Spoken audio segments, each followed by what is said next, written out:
ಹೌದು death sir. ಆಗಿದ್ರು. ಹೌದು ಸರ್.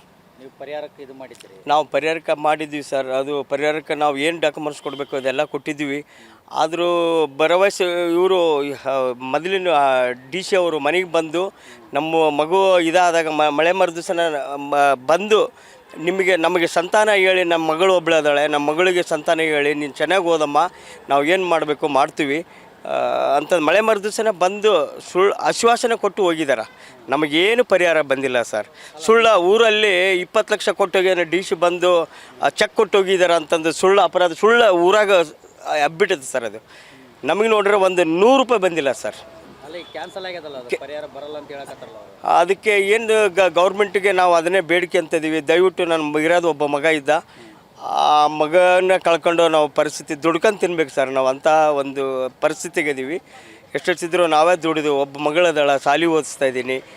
ಆ ಮಗನು ಬಂದು ಅವರು ಡಿ ಸಿ ಅವರು ಆ ಸಂತಾನ ಹೇಳಿ ನೀವು ಚೆನ್ನಾಗಿ ಓದಂತಂದು ಹೇಳಿ ಒಂದು ನಿಮ್ಮ ಕಾರ್ಯಕ್ರಮ ಏನು ಒಂದು ಮಗನ ಕಾರ್ಯಕ್ರಮ ಇರುತ್ತೆ ಅದನ್ನೆಲ್ಲ ಮುಗಿಸ್ಕೊಂಡು ಒಂದು 15 ದಿವಸ ಬಿಟ್ಟು ಬರ್ರಿ ಅಂತ ಹೇಳಿದರು.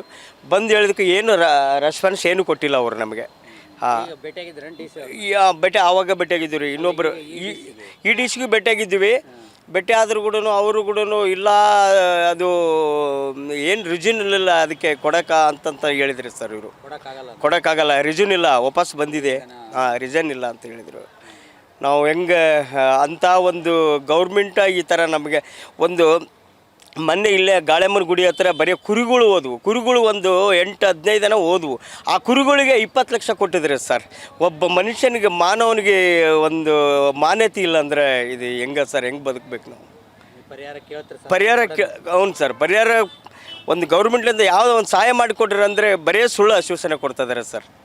ದಯವಿಟ್ಟು ನಮಗೆ ನೀವಾದ್ರೂ ಒಂದು ಪರಿಹಾರ ನಮಗೆ ಬರಂಗೆ ಮಾಡಿಕೊಡ್ಬೇಕಂತ ಕೇಳ್ಕೊಳ್ತಿದ್ದೀನಿ ಸರ್.